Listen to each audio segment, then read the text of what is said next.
So one of the cool things about being in the Valley for as long as I have is I haven't been here the longest, and I haven't seen it all.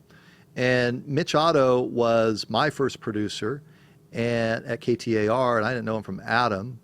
And we have stories, but this isn't about me. This is about him, because if you're an Arizona State Sun Devil fan, Mitch has been a face and a voice. He's been faceless at times and nameless at times. You're driving along in your car, you don't think about, how am I hearing this? But he has been the guy for 25 years, whether it be Tom Dillon or Tim Healy or Greg Schulte or Jeff Van Raphorst or whomever in the booth. And Mitch has decided that it's just time to go do some other things.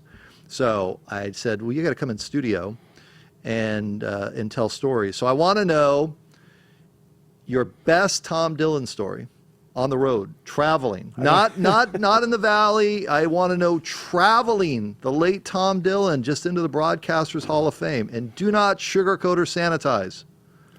If you have to cuss, cuss. No, probably one of the great stories with Tom. First off, traveling with Greg and Tom was really interesting, because it was at a time when KTAR held the rights. Right. We weren't really a part of the inclusive of the university, and so we didn't travel on the charters. We normally took our own flights. We were employed by KTAR, and we would leave on a Friday morning and make our trips. So we took a lot of trips on our own, and just the camaraderie that got built in the car, traveling from one school to another. The stories that Tom would tell, Tom was meat, a great... Hey balls, hey... Yes, hey meat, Yeah. There were songs that were sung that I will never sing on the air. By you? By Tom? By the group of us. By the group of the three of you. We would laugh and have fun and build. So you're going down the road to Eugene, Oregon on I-5 in a rental car. Yeah. And is he driving? Tom's driving. Tom always drove. Tom always drove. Tom always drove. I traveled Tom too. Tom always drove. Then he controlled the radio? Tom controlled the radio. So... He controlled the stories. He controlled the stories. He controlled the jokes. Okay. So if I have to push you up against the wall, your favorite Tom Dillon story is what? We were at Cal. I don't recall what year. We were at Cal. We were on a flight of our own. We had completed the game, and we had an hour and a half to catch a flight, roughly. But Tom needed to stop at Fenton's. It's an ice cream place. It's an ice cream place in the Bay Area. Yep. He had to stop at Fenton's, and we had to get the big sundae. And we've all heard the story about, going out to eat, and Tom loving to eat. Mm-hmm. We got to Fenton's, and we ordered the big ice cream sundae, and we're still pushing. Are you going to Oakland or flying out of Oakland or San Francisco? We're flying out of Oakland. So that's not bad. So not too bad. Yeah.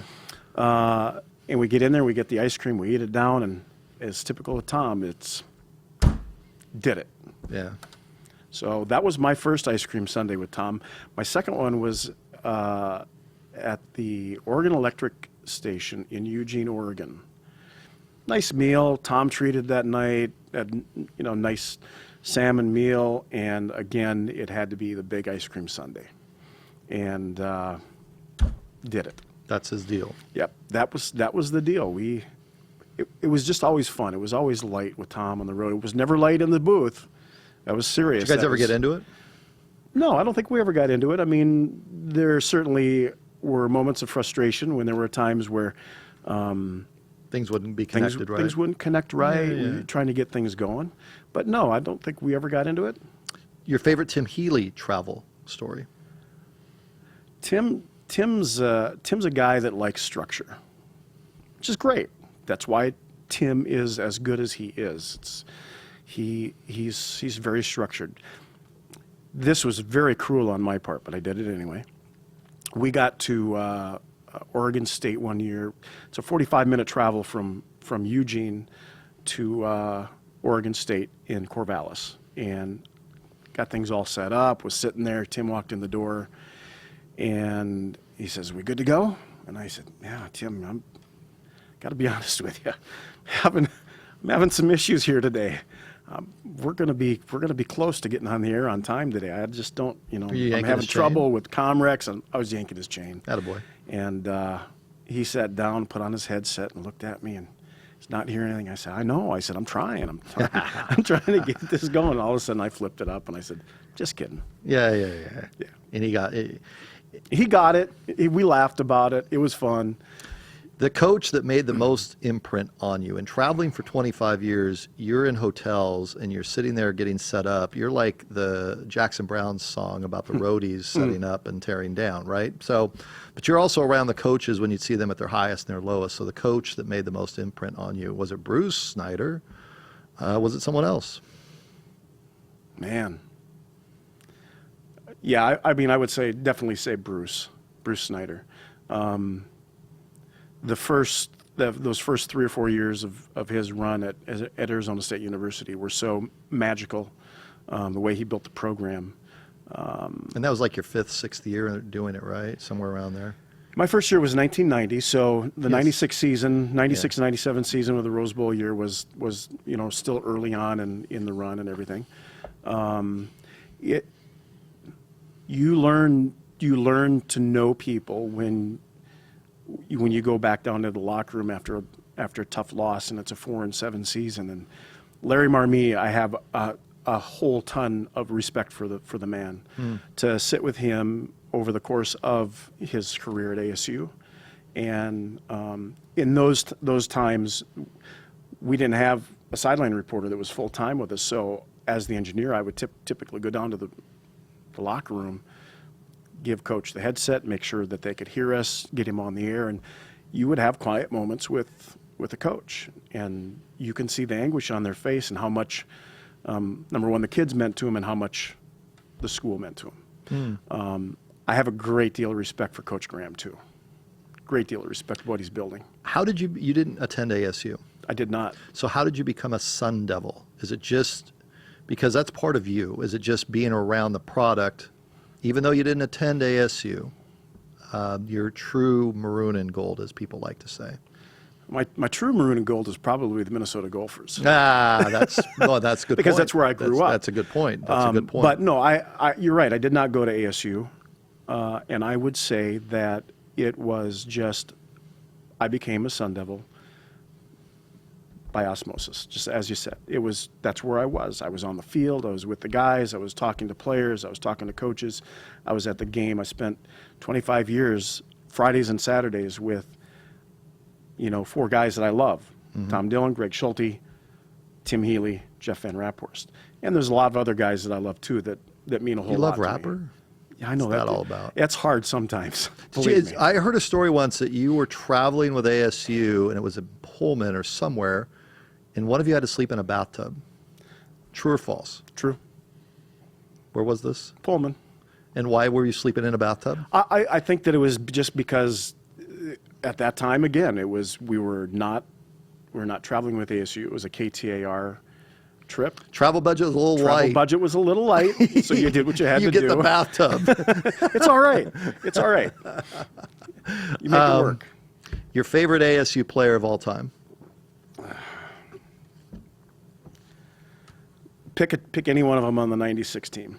Doesn't have to be the biggest name. So nobody since the 96 team has resonated with you? No, I mean, there are lots of guys. Felipe Sparks, Darren Woodson. I mean, those were all guys in the early part of doing ASU that were fun to cover. They were big time players. Brett Wallerstedt is one of my all time favorite. Wow, you got to aim higher. Aim higher? Oh boy, Than Brett. Well, come on, Brett's a nitwit. I say that lovingly. Steve Bush, Yeah. another great Sun Devil. Jake There's comes so many on the of 'em. show, and Jake's a nitwit. Every week he's a dope. Was he a dope to you, or No, I have a place in my heart for that team. Jake. I can tell. Jake, Pat Tillman, what a great man he was. Keith Poole, the big guys on the offensive line: Kyle Murphy, Juan Roque, Pat Thompson. There are a lot of guys that I've seen over the 25 years I stay in touch with, and they're true friends. They weren't just guys I was covering. Got about 2 minutes. So what is Saturday at Cal going to be like for you? It'll probably be pretty emotional, even though we're now bowl eligible. Okay, so that's true. You could finish So in Vegas. There will probably be one more game. The send-off could be in Vegas. Would probably be appropriate. It might be. Yep. Yeah, the final regular season game, though, I mean, it'll be special. Number one, because of my role at Skyview, I spend some time in the Bay Area anyway with the Oakland A's. Yeah. They're one of the teams that I do customer service with and provide a service to. So That's a good point. You're not retiring from life, and you're not disappearing. No. It's just time to have somebody else travel, and you have wife, your granddad. I mean, you got other things going on. It's just time for somebody else's turn. Yeah, and my job at Skyview Networks is busy. I have responsibilities there, and I want to give more attention to that. So there's a lot more than just being tired of traveling. He's not. So here's the thing: as we wrap this up, it's not like we're throwing dirt on him, okay? Because I have these ASU people that are like, "Oh my gosh, he's retiring." No, he's been an engineer for 25 years. He can't afford to retire. That's true. That's the other point. That's true. I still have to work. That's the other point of this. We get in this business, and it's. But see, that's the side of it people don't understand. I've been doing this for 25 years. I had a friend back home in Minnesota say the other day, "Okay, well, what are you going to do now?" And I said, "I have a full-time job." Right. This has been fun. This has been a life that I've enjoyed with ASU, and I'll continue to enjoy. I will not stop being a Sun Devil fan.